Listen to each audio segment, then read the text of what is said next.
Tonight we welcome Thomas Kennedy, who's a local attorney, and I think he can tell you more about himself, but specializes particularly in defense law. His office is right there in the Pocahontas building, so if you go to Italian Kitchen, then go to Rio Coco, you turn that corner, and there it is right there in the corner.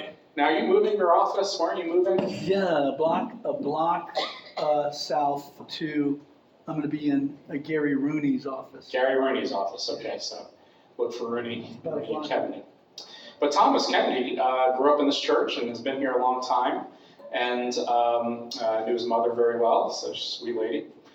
And just as kind of I don't want to say a local fixture, but kind of a local friend. We've had many conversations and many dinners, and he'll tell you more about himself in a few minutes. But several things come to mind when I thought about tonight's session on justice. Many of you probably don't know that I went to college to do pre-law, and I was interning with this law office, and was really thinking about, what kind of lawyer might I be, and I was interning at a law office, and there was a defense attorney there, and so I snagged him one day, and I said, how can you work for someone that you know is guilty? How do you do that? And how do you, and we would watch these cases, and I'd say, man, you don't have a case. I mean, what are you going to do? You can see the video. What are you going to do? You already know this dude. It's right there on camera. And he said, even the most down and out among us need a voice. And at that moment, it changed my life because I realized that even if you're guilty of sin, you need a voice. And for me, that resonated because we know that when we come before the throne room of God, that Jesus is our voice, our righteousness. And I was able to kind of mesh this idea of the guilty, or those who are innocent until proven guilty, need just as much as a voice as those who may be on the victim side of things, because the justice system is supposed to work equally for everyone. We live according to a constitution, not to the whims of people, or even to the various angles that you might see on camera. At the same time, I was kind of in this formative stage of moral development where I was thinking to myself, all right, do I become a lawyer? Because that really intrigues me. And I knew at that moment that I wanted to be a voice for those who had no voice. And then the Lord kind of funneled me to ministry to be that voice, because I realized that the church sometimes silences the voices of those who need to be heard. And for many years, I kind of thought about this idea of the crying Israelite in Egypt, who was so oppressed under the hardship of an economy that was focused on labor and enslavement and consumption, and how God heard the cries of the people. You'll read the Exodus story, it says, I heard the cries of my people, and you're going to go speak on their behalf. And I thought, oh boy, And by the way, look at the hard time that people gave Moses, It's not like I should have known that, Anyway, so that was kind of my introduction, not only to really this power of the gospel, but also the power of justice. I went on from there. I think that was my second year in college. I went on to kind of win a few awards for constitutional work in my history classes. I was like the Daughters of Revolution award winner for work on Constitution. Some of you guys probably didn't know that. So I really valued the Constitution, and I followed that old saint, what's his name? It escapes me. There's a pastor, an old pastor, in the 1920s, 1930s, New York, in Riverside Church, who said, you enter, it might be Bonhoeffer actually, you enter the world with a Bible in one hand and a newspaper in the other, trying to bring the Bible to bear on the topics of the day. And I always thought, I have the Bible in one hand and the Constitution on the other. So here you speed up, 28 years, and here we are. LA is under duress, where you have some people saying, it's a small group of rioters, this is peaceful protest, and we have others saying we need to kind of bring in the arm of justice and kind of dispatch the National Guard and the Marines and this and that. And whenever you watch television, you're being formed in some way by the biases and the voices of whatever news channel you subscribe to. in whatever camera angle you decide to watch. Sorry, it looks like people are like poking their head in. Oh, hello. So, all right. And that brings us back to my conversation with my friend. This was off West Palm Beach, West Palm Beach, where I remembered him saying that the law has to be applied equally. Now, we do have a constitution in which people are innocent until proven guilty. So I thought, what better way to end this in bringing our friend Thomas to come and to talk about his approach to justice and how his faith as a faithful Christian informs his understanding of not only his own practice, but also in justice and things that might create a passion in him. So Thomas, welcome. You have the floor. So welcome.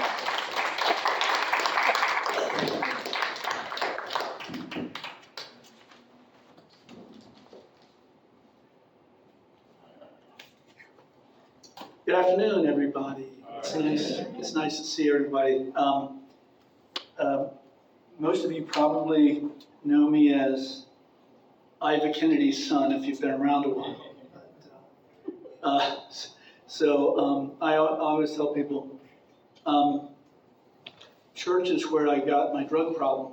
My mom drugged me to church every Sunday. Well, that's a good one for me to see. Yeah, you gotta remember that one.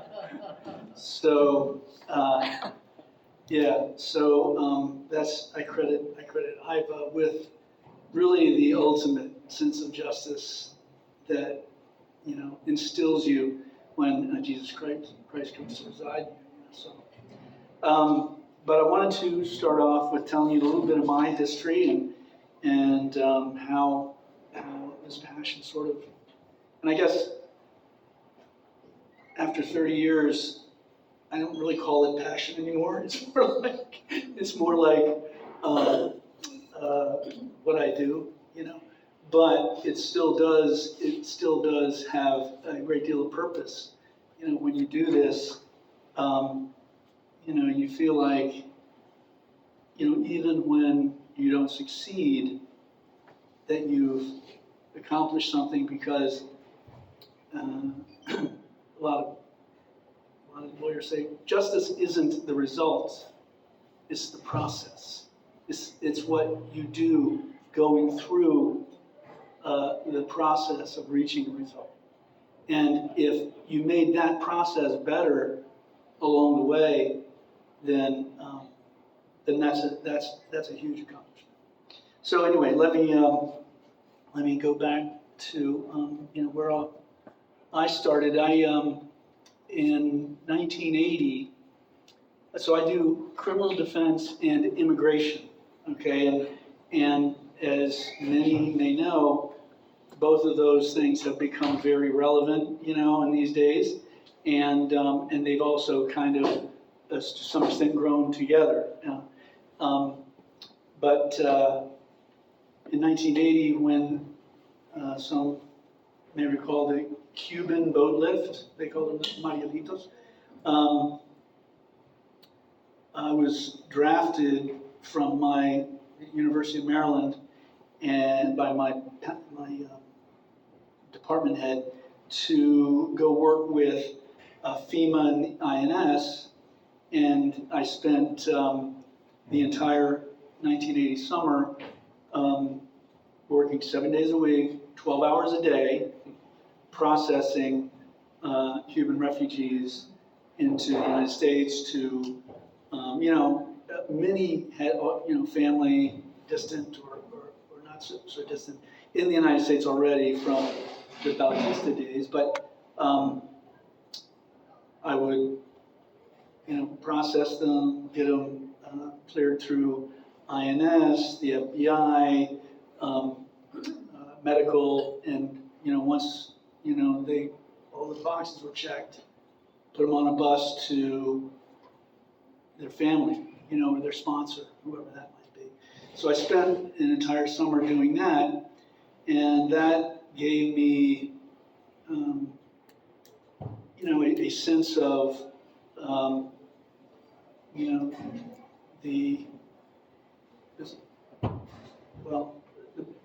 scripture that deals with who's your neighbor, and your neighbor is even somebody from Samaria, and someone that ordinarily you wouldn't hang out with, you wouldn't even talk to, but there's somebody who comes to your country and you befriend them, and then you show them justice, really. So that's where it started, and then in 1981 I went to work for the state of Maryland as what they call a human service worker, and I spent I guess about 4 or 5 years, basically processing just about all of the Cuban refugees in the state of Maryland that were sent to various places in the state of Maryland to make sure they learned the language, they got jobs, whatever further training or apply whatever skills they already had, and put them on a firm footing, which wasn't hard. If anybody has any experience with immigrants, they're the hardest working people. They all come here ready to break their back. So that was the same with the Cubans, and so during that process, I had to apply law. So what's this person's eligibility for this or that, and it went from statutes to rules to regulations to guidelines, whatever stage of law or level of law, but to determine if you could help this person, right? And during that process, I developed a sense that I disagreed with my superiors. I would say, well, this person is eligible for this. And they would say, no, they're not. And I'd say, yeah, they are. I prove it. I can prove it. And they would say, So anyway, that's where I decided, no, these are laws. I can read. And so let me apply this logic to a context where I can make a difference. So I went to law school in 1987. Worked during the day, went to school at night for 3.5 years, and at the University of Baltimore, and I graduated, and in 1990 went to work for the Public Defender's Office in Baltimore City, a busy office.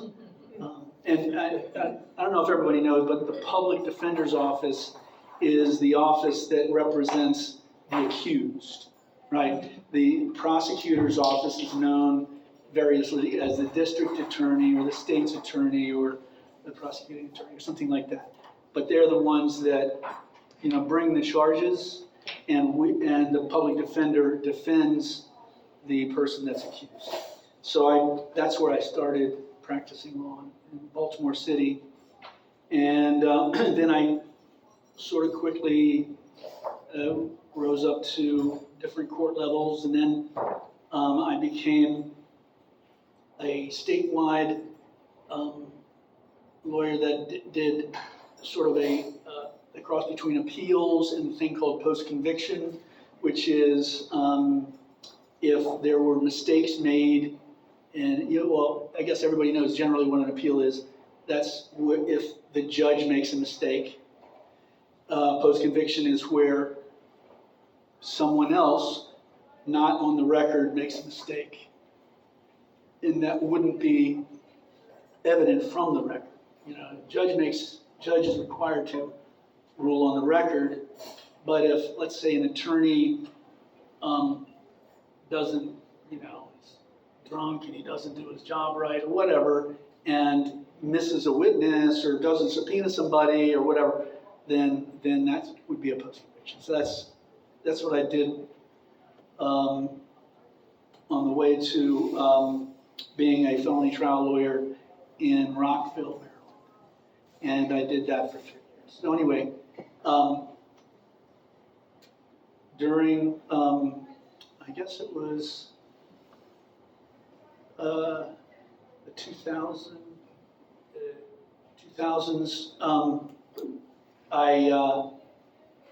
my dad died in July of 2000. My mom was here in Vero alone, so I decided to, was a really smart lady, but she could get overwhelmed. And so there were things that she was trying to manage she couldn't really manage. So I took the bar in Florida, moved down here, and opened up a practice in 2002, and have been practicing here ever since. So, so that's my trail to Vero Beach. The second thing I wanted to do was I wanted to ask if, at least either in, so we have two concepts of justice. We have one that we know from our relationship with Christ, right? That's very different than the justice that we're familiar with in a social context, right? Because in a, what we learn from Christ is justice means boundless mercy, right? And salvation for all who believe, right? All who give their hearts to Christ. Well, we wouldn't be able to apply that in a social context, right? I think most people would agree. So what I wanted to ask was, what is our definition of justice in America? What is? Does anybody have a sense of what justice means to them in America? I just would say fairness. That's great. That's a great. Anything else? Equality. Say again. Equality. Everybody's treated equally. Right. And these are concepts that are embedded in our Constitution. Fairness is due process, basically. How they're treated, and equality is actually in our 14th Amendment Equal Protection Clause, which says all people are treated equally under the law. So yeah. Those are man-made man-made laws, constitution provisions, but are they not rooted in our relationship with Christ? Don't we know what justice is? Don't we know what justice is because we have a Savior who informs us about what justice is? Don't we? When we see someone treated unfairly, and we get that reaction, that's just not a human reaction, is it? Doesn't that come, at least with me, it comes from, you could, in the secular world, they would say, well, yeah, we can look at it and say, yeah, that's not fair because they're being treated different, right? And that's, okay. But we also know that Christ's mercy would say, in fact, there's a lot of scripture, that deals with justice, and there's a lot of concepts that are attributed to scripture that are not really scripture.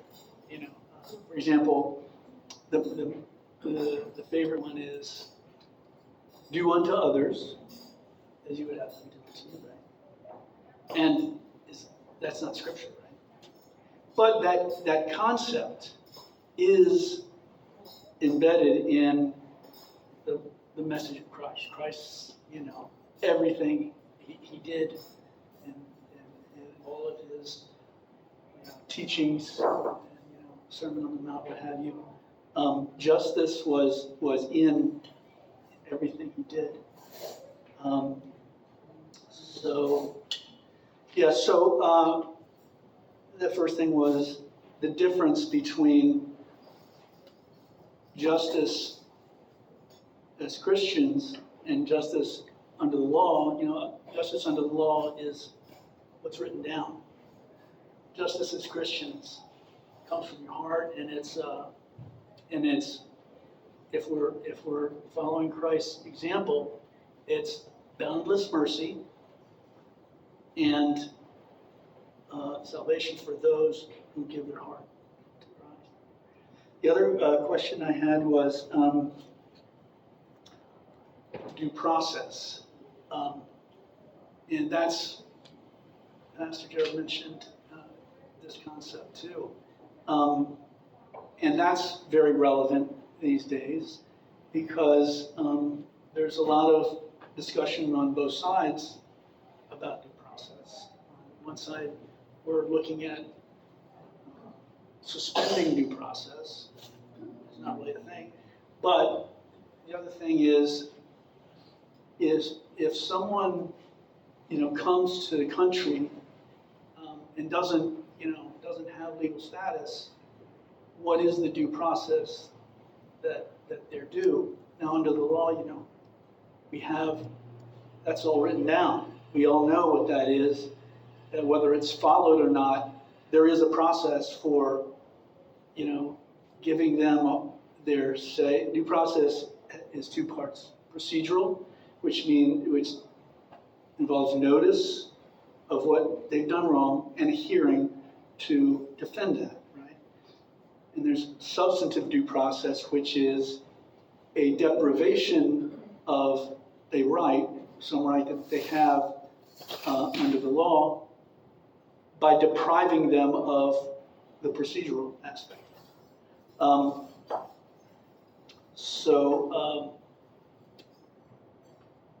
In procedural due process, some of those things aren't being, followed, and that's resulting in a lot of, turmoil in various places. And a lot of it is because, and this is just my assessment, is because they don't understand what the law is, what the limits of the law is. And I don't think anybody disagrees that people should be here legally, and that they should attempt to come here legally, right? I'm an immigration lawyer. I believe that, right? But let me give you a hypothetical. A woman barges into your house late at night, bloodied in the face and screaming about a sexual assault that she's fleeing from. Now, technically under the law, she's committed at least a trespass, right? Probably a burglary, because she's burst into your house without permission, right? And for whatever reason, your space has been violated, right? Some people would react differently, right? Varied, it might be varied. But under the law, she could be arrested. And if the officer, now I'm not saying we have most of our law enforcement agents in this county probably wouldn't arrest them, okay? They're good guys, by and large, okay? With few exceptions. But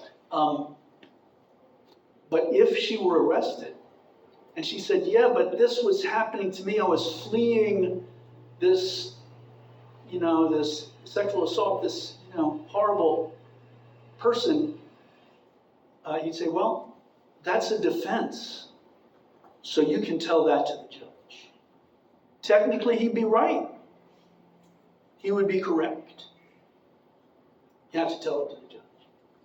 All right, now, let's look at that same scenario, slightly different, in the asylum context. So a lot of these people come to the United States claiming asylum. And I'm going to just go out on a limb and say, I bet many of them aren't fleeing such dire circumstances as I just described. But some are, right? Some are. Serious circumstances, cartels, bad governments, people who can't protect their family, okay? How do you go tell it to the judge? You have to go tell it to the judge. Well, what if you're not given a chance to tell it to the judge? You go right back to the place where you're at risk, right? So that's, the woman who barges into the house would have the defense of necessity, they call it, necessity. She had to break a law in order to avoid a greater harm, right? Defense of necessity. Or self-defense, right? Or, some version of those legal concepts, right? But the asylum law of the United States has that kind of thought within it. That if somebody is fleeing from something that's so dire that they don't have any choice, then it's okay even to enter not through a port of entry if it's, if that's the only way you can get away. And, as I say, there's probably a fair percentage of people that are just looking for a better life, and there's a way to do that as well, a legal way to do that as well, right? But how do you figure out who's who, right? And so that's why we have to have, in our social construct, our social concept of law, this idea of notice and hearing, an opportunity to be heard, and to have somebody advocate for us, and bring your truth to bear on the fact finder. So that's kind of the thing I wanted to leave you with. I wanted to open it up to any questions. Well, let me give a caveat, and then we'll have questions. So stay in the hot seat. Can I, Michael, can you do the volume? Thank you. Before we open it up, I usually do a round table, but you kind of took all of my questions and answered them, so. So that's what I'm supposed to do. Yeah, right. Yeah, that's right. That's your job. All right, testing, maybe a little bit more. Testing. Test. Two. There we go. Yeah, perfect. Okay. So usually the round table, I have some brilliant question, but you've answered all of them.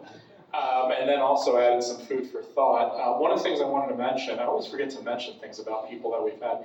Thomas is also very active in the Florida Baptist Convention disaster relief as well. You're still part of the disaster relief. So the SBC, Florida Baptist Convention, have disaster relief. They're the people who go in after a hurricane and provide meals, and you've been very much a part of that. So thank you for that. I want to just do one thing that you asked your defense Yes. when you were interning. I always get that answer. I always get that question, but I've shortened the answer. The answer is, because of our Constitution, innocent until proven guilty. Everybody's innocent when they come to me. So That's right. when you ask, how can you represent somebody who's guilty? They say, when they come to me, they're all innocent. It's only until they're proven guilty. We have it for a reason. Yeah, we have that for a reason, so nobody is robbed of life, liberty, and happiness. We can go on about that. Okay, so with that said, any questions? Because since my questions have been answered, now it's your turn. All right. And we do remember that, Thomas, you speak from your heart. It's a safe space. So we had various people speak, so you give your opinion, as you feel like. Thank you for being here, first of all. Thank you for having me. I appreciate it. The immigration issue is unbelievably germane today. We all know that.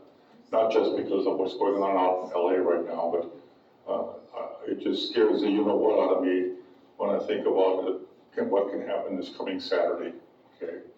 When thousands and thousands of people around the world are going to be protesting this immigration situation that's going on right now. It scares the heck out of me, okay? But I want to go back to how you started your talk.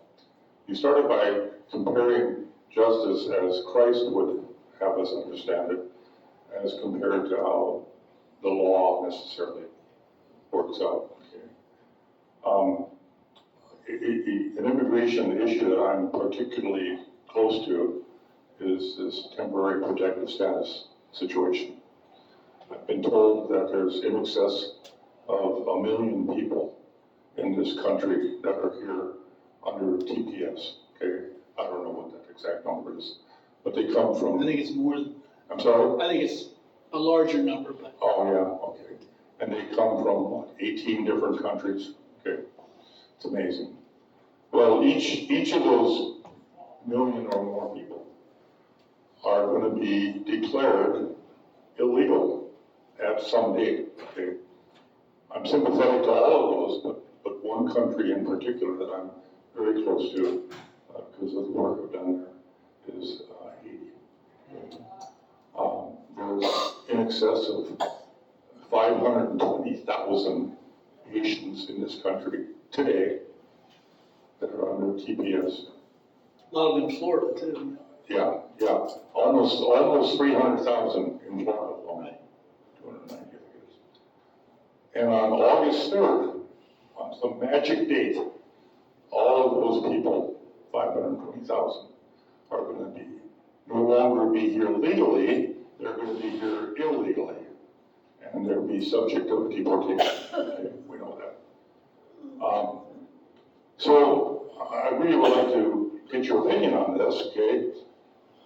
But because I don't see this as a political issue at all.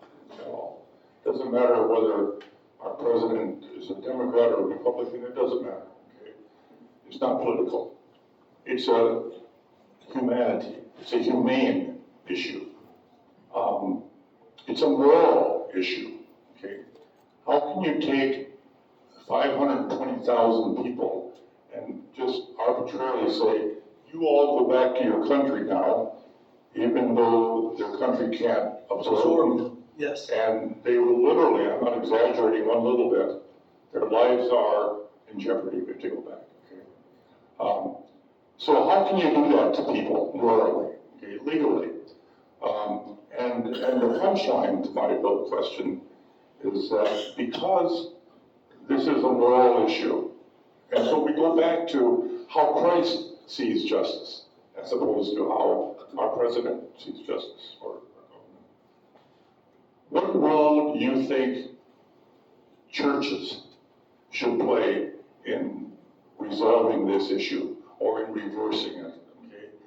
And when I say churches, I don't mean, you're in a room full of Baptists and Methodists right here, okay, church people. I don't mean us. We have a role to play too. But when I say what role do churches play, I'm speaking about the Baptist church, the Methodist church, the Catholic church, et cetera, okay? This is a moral issue, and it's going to affect hundreds of thousands or maybe millions of people.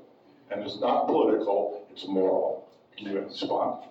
So, excellent question. And, I don't know how everyone feels about the issue, but you're absolutely right about the consequences of such a stark decision, such a sudden and stark decision that will affect so many people. And the ability for this country and their home country to absorb them will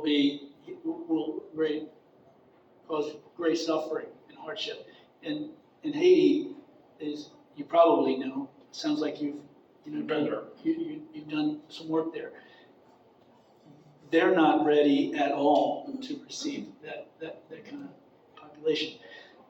So you're right. This is where the justice of Christ has to, hold sway, at some point. And I think to some extent, TPS, which is an administrative, it's not a law. I mean, the TPS law exists, but it gives the administration the authority to grant temporary protected status, and it also gives the administration the authority to revoke it, right? And that is where, the humanity and the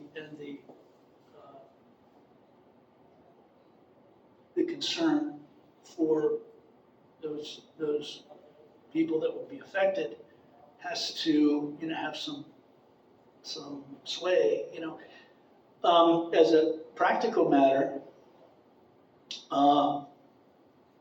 it's gonna be harsh, it's gonna be very harsh. And I get questions from clients all the time that I don't have a good answer for, right? Is there anything you can do to help me? And it really hurts to say no. The only thing I can do is I can say, can you keep your head down for 3.5 years?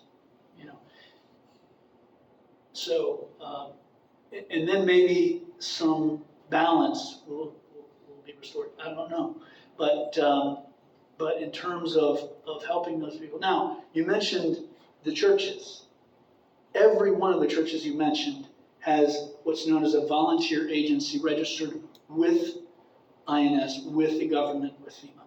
And one of the most powerful is Associated Catholic Charities. They have lawyers in just about every, in the environment around just about every immigration court in the country.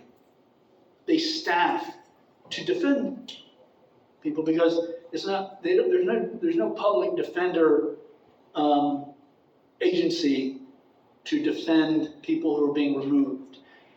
We have the Sixth Amendment under a case called Gideon versus Wainwright that gives people charged with a crime the right to an attorney. No such thing exists for immigrants who need to defend their removal. But Associated Catholic Charities provides, I don't know how much, but it must be a vast amount of money, resources that they put into defending the removal. But those churches, and those are entities that the administration does tend to listen to. If the Catholic Church or the Baptist Church or the Methodist Church or these other Lutheran Church, all these entities that have a powerful what they call VOLAG presence within the immigration system can influence those decisions. So, my hope is that, you often hear a lot of what's going to happen, and it either doesn't happen or it gets, they walk it back, whatever, who knows, right? That's my hope, is that, some balance, some reason is brought into the picture. But I really don't know the answer to that. But thank you for that question. All right, any other questions? Is there a fine line? Hold on. She doesn't need I don't want to. No, just, well, go. Is there a fine line or a difference between spiritual justice and legal justice? Because that's what you're hitting on. Yeah. Spiritually, we have a forgiving heart. Right. Legally, not so much. Well, so it's not a fine line, and it's a pretty, Dominant. it is a pretty dark, bold line, and it's because of due process. If it's not written down, then it can't be enforced, right? So, and that's why American justice, with all its flaws, has been the best justice, the beacon of justice throughout the world. In fact, until recently, groups would go, lawyers would go to other countries to, explain to them how our system works, Not so much of late, but, so I think, for example, in sentencing, the judge affords mercy, right? And that's where that would come from, right? So that's part of, the process. Part of the process is mercy. You can't really forgive, but he can apply mercy, and it's usually based on evidence. You still have to prove that the person deserves it, but mercy. But our Savior was on the cross, and at the last minute, a guy said, "Don't accuse him, he's done nothing wrong." And he said, "Today, you'll be in heaven. You'll be in paradise with me." And so that's the justice we have. I do want to add a theological caveat to that, if I may, Nancy. We have to remember that Jesus faced his harshest criticism for the legalists, the people who said, "But it's not the law." And Jesus said, "Yeah, this might be the law. That woman who had an affair might get stoned, but he who has the first sin cast the first stone." And so what Jesus does is he doesn't render the justice system of Rome void. He just accuses the religious people who were supposed to be a voice for the voiceless to not be so tied into the Roman system that they forgot who they served. So when Jesus was accused of protesting the tax system, and he says, "Render unto Caesar what is Caesar, unto God what is God," what he meant was that your first allegiance is to God, and don't be so blinded by the Roman system that you forget that you're to be a voice for our people, the people of God, and those who have no voice, even in the face of legalities and law. Yeah. And Which he said you should follow. yeah, the Good Samaritan is a perfect example, because the people who walked on the other side of the street did so because the law said, don't touch a man who's been beaten or dead, because he'd seemed dead. Don't interact with a stranger, a foreigner. So the people that avoided the guy on the side of the street were following the law. The Good Samaritan breaks the law.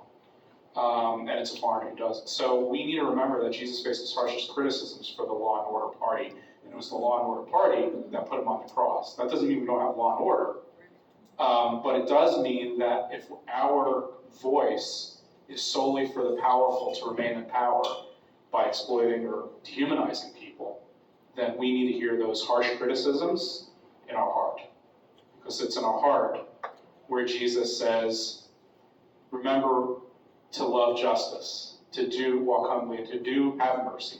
He was talking to religious leaders. He was talking to God's people, the community of God, not to, he expected Pharaoh to be Pharaoh, but he expected his people to be different.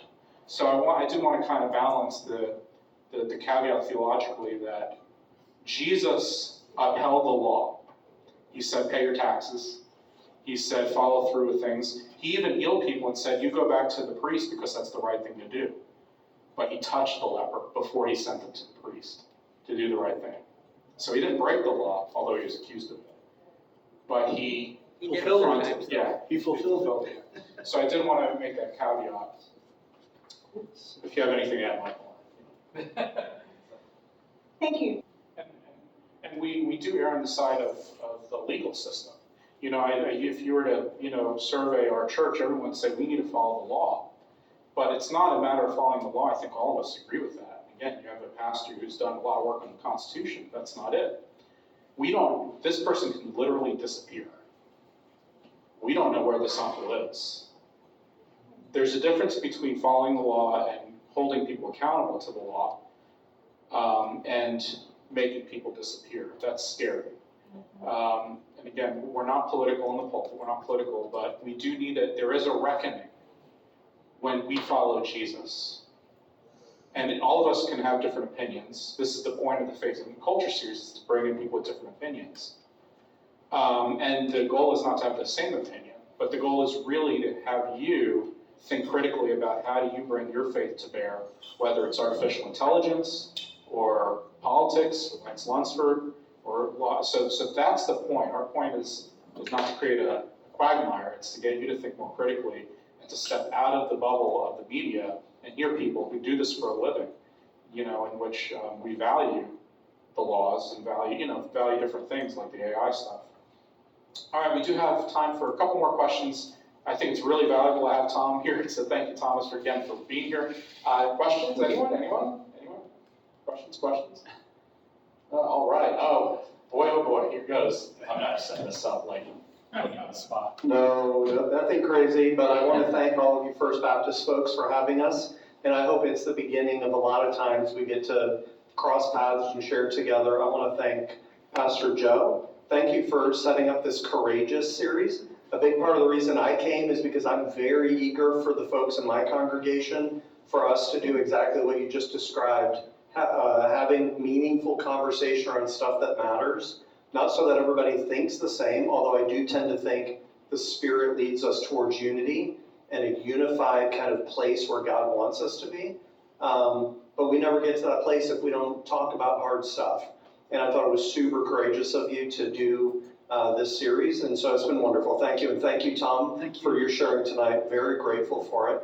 And I wanted to offer a second theological caveat quickly, and then a question that you might expand on.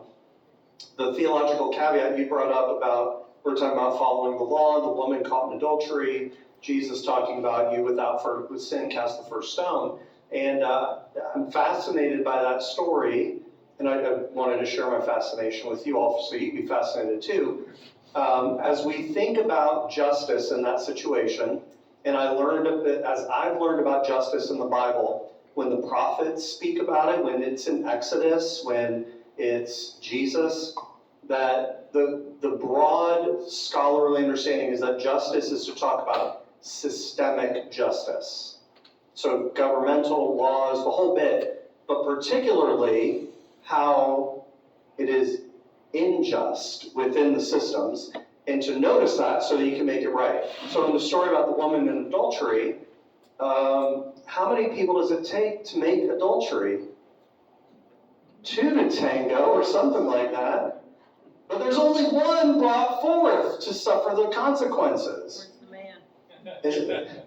And no man is mentioned about being brought forward as this woman. And then we read closer, and it tells us in the story too, that it's very early in the morning.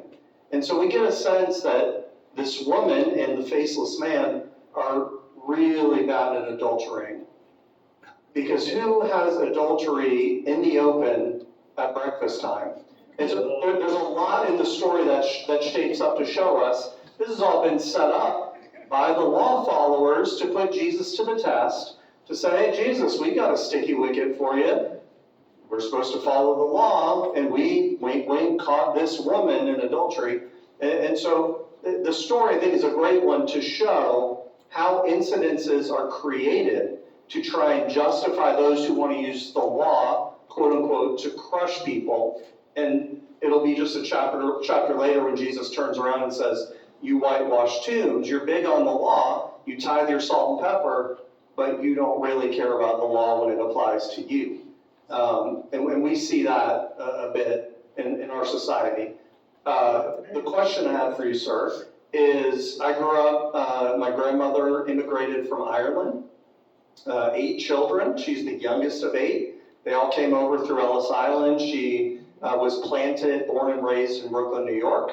And I watched The Godfather 2 when I was under her care, and saw at least one movie depiction of what it looked like in that season of decades from the late 1800s into the early 1900s, with proportionally what I understand to be at least as great, if not greater, flood of immigrants into this country. And it seems like even as we had virtually no technology, we had a lot less resources, we managed that influx fairly well. And so some of the due process questions that are being lifted up now, and some of the other things of just the flood is too overwhelming, we can't manage it. And so even going back to our democratic presidential administrations, they essentially created choke points that we don't provide ways for people to seek legal immigration because, well, we just don't have the resources, we don't have the people. But I wonder if your knowledge of the history of immigration, if you see a bit of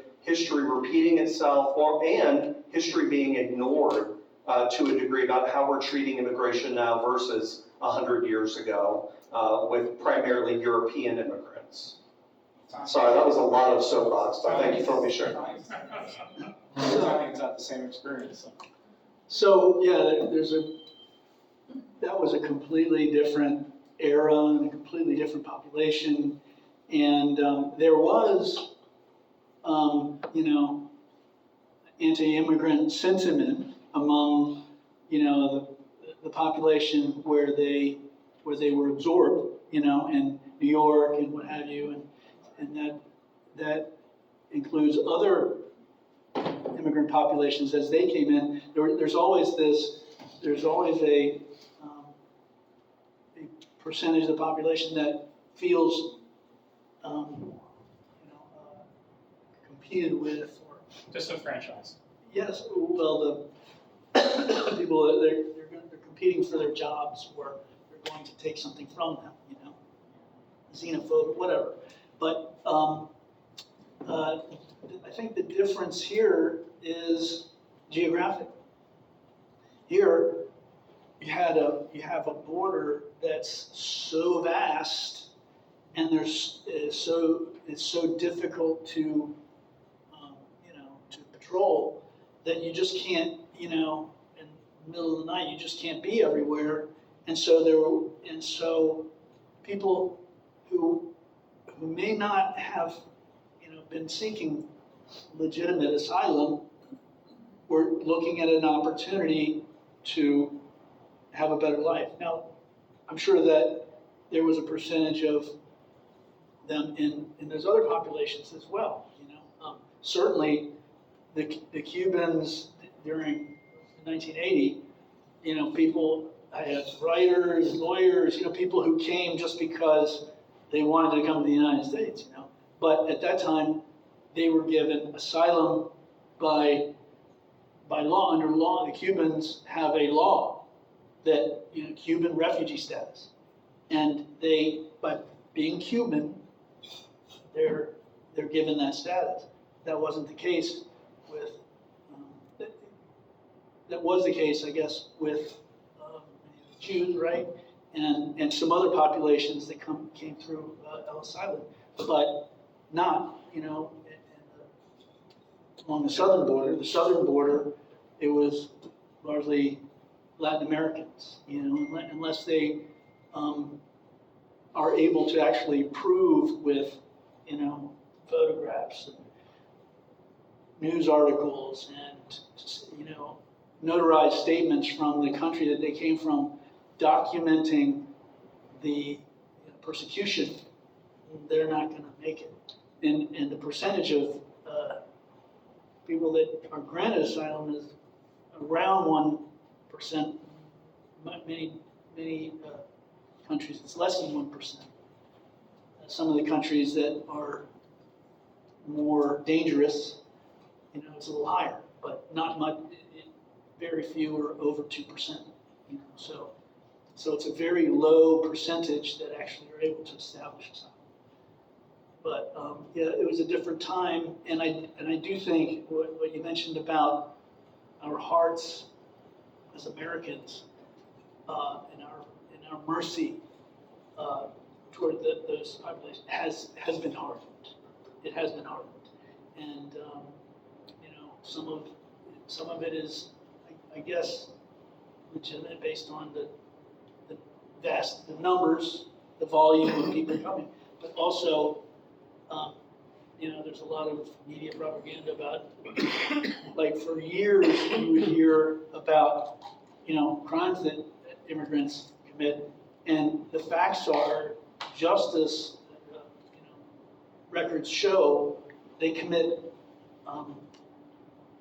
crimes at about a quarter of the rate that U.S. citizens commit any crime, and even less violent crime. So while these few incidents get a lot of publicity, they're sort of unique. They're they're put in the spotlight, and that's designed, I guess, to scare people.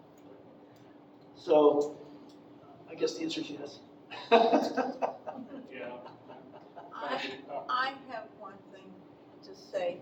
I'm a nurse, and I was a traveler. I don't know if you know what that means. Traveling nurse, yeah. But it means that I would take an assignment from the company that I worked for, and I worked in Phoenix, and more people from Mexico would come over the border to have medical care because it was not available to them in Mexico.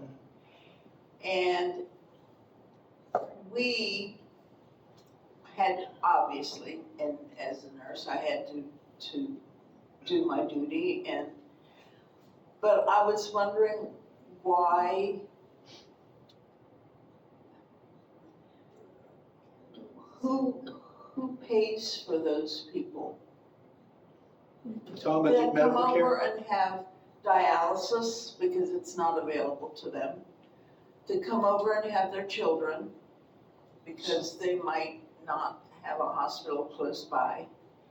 And then they think that because their child was born in America, that they're Americans.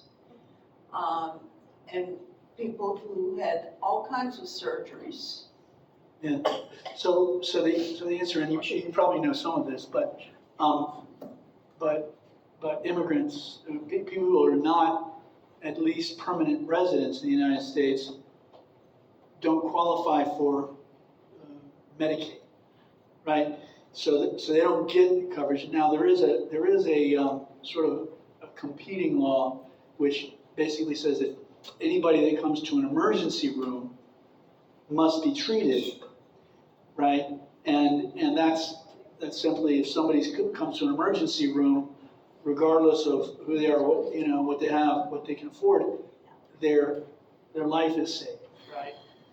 I guess that's just a humanity issue, but so there are legal costs, medical costs associated with those incidents, and there at least until recently there was a part of the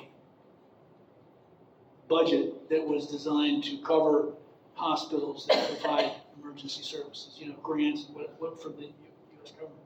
But there's a lot of, I don't know if it's propaganda or whatever, but there's a lot of, you can hear people say that they're getting free medical care. And the truth is, unless it's an emergency room, that's not true. They're not getting covered by Medicare or Medicaid. So I don't know, unless they pay, if they come with, pesos or, or dollars, then they might be able to pay for it. I knew one of the girls that worked in the office, and she said that these people were receiving medical care, surgeries, babies, whatever. And Coverage? They were covered. They were By not. what? They were not covered. Let me, Well, if they're not covered, and it's not an emergency, I don't know if you've been to a doctor's office lately, but they're not gonna, unless you give them a card that says, you know, how that's gonna be paid for, they're not gonna serve you. We had many of them come. Well, Okay. yeah, in this area, we have a lot of poor who have to visit the emergency. We have a hospital district who helps manage that. I want to, we're running out of time, but I think this is extremely important. Because again, this is a theological issue, and I want to leave you with this. Because I hear this a lot in conversations, you know, in public and on the news. What you'll hear is these folks are getting medical help or resources. And what I hear, the emotion behind the words is there are limited resources. So if folks are getting medical help, either they're using tax dollars, few tax dollars that we don't have, which is taking tax dollars from another area, right? Like dialysis, like we're paying for these folks to have dialysis, we're taking resources, tax dollars, that robs somebody else of tax dollars, perhaps. But theologically, a gentleman by the name of Walter Brueggemann, did you know about this one? Walter Brueggemann passed away, he was 92. And he would write often about what's called theologically and biblically the myth of scarcity. It is usually the poor and the middle class who fight over limited resources. And they're the ones who say, we can't help these people because we have to help these people. These are our people. We don't have enough money to help those people. The myth of scarcity says that's true. Jesus says, not only can I provide 12 baskets, there'll be leftovers. So how do you balance, you're not going to answer this because we don't have time. So You wouldn't like to.